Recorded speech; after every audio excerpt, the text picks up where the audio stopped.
Hi, my name is Joan Hedrick. My undergraduate degree was in music education and vocal performance. For the last 3 years, I've worked as a church music director, working with both the adults in the choir and handbell choir, and also with the children in weekly music programs for pre-K through late elementary school, in the Christmas pageant musicals, in vacation Bible school programs, and in summer music camps. I also recently completed Level 1 certification in the Kodai Children's Music Education Methodology. I have training and experience working with young children. This year I decided to go back to school and left that position. I am planning to pursue a master's degree in music therapy. And tutoring with NCEC will continue to provide me with experience working with young students, especially in a public school setting. Much of my experience has been in a smaller group setting and not in a public school since my experiences in college. As an avid reader myself from an early age, literacy is very important to me, and I hope to encourage a love of reading in the students that I work with.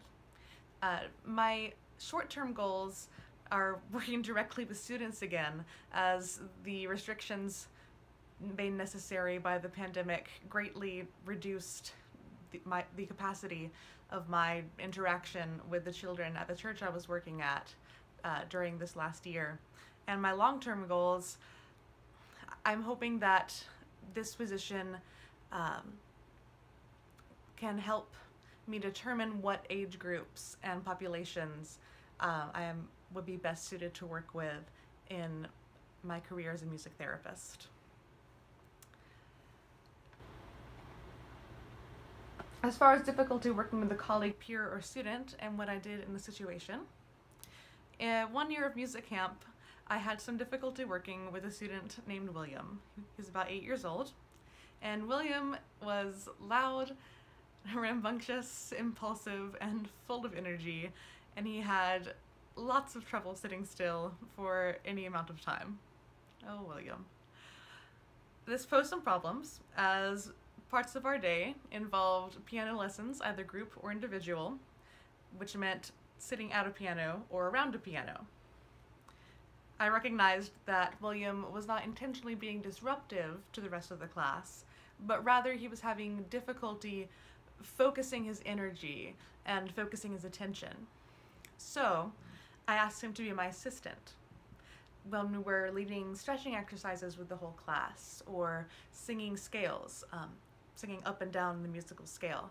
I asked him to take the construction paper manipulatives that we had and put them up on the wall and place them so that the rest of the class, and him included, could sing up and down with these construction paper pieces representing the different notes.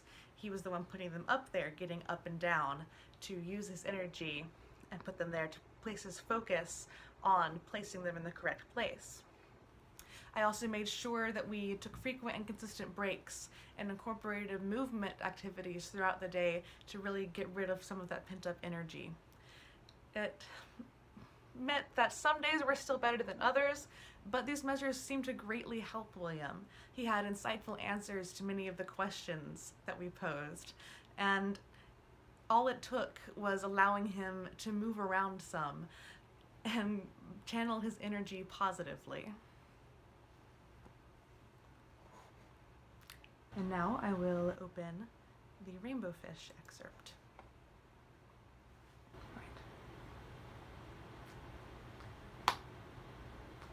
Now today we are going to read from The Rainbow Fish by Marcus Pfister.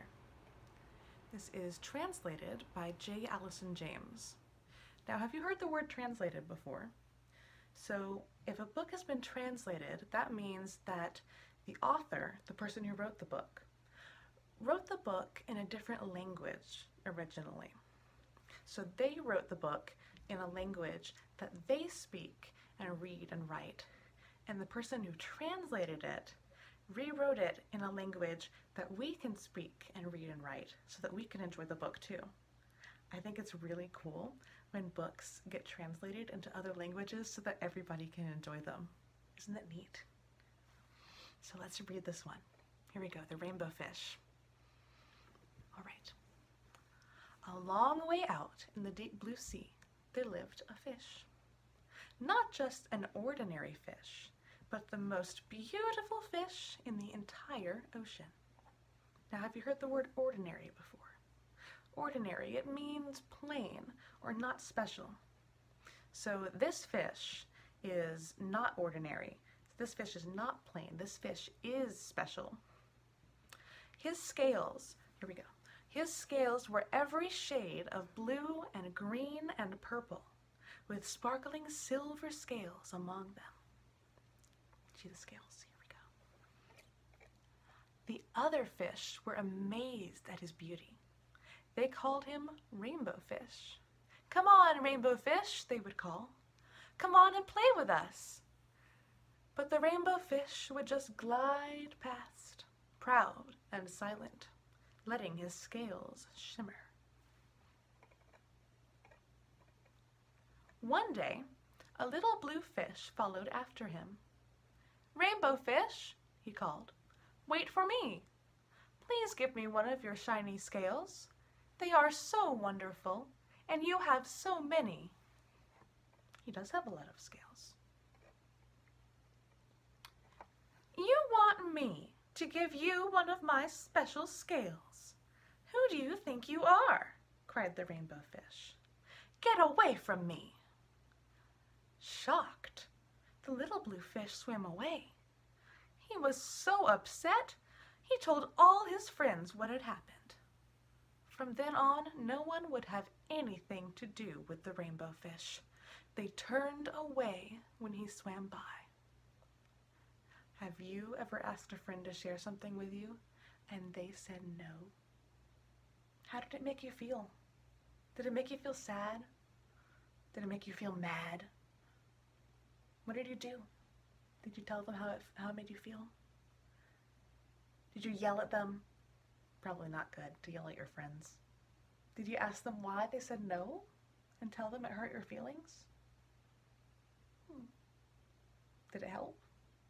Well, let's see what Rainbow Fish and his friends do to see if it helps them.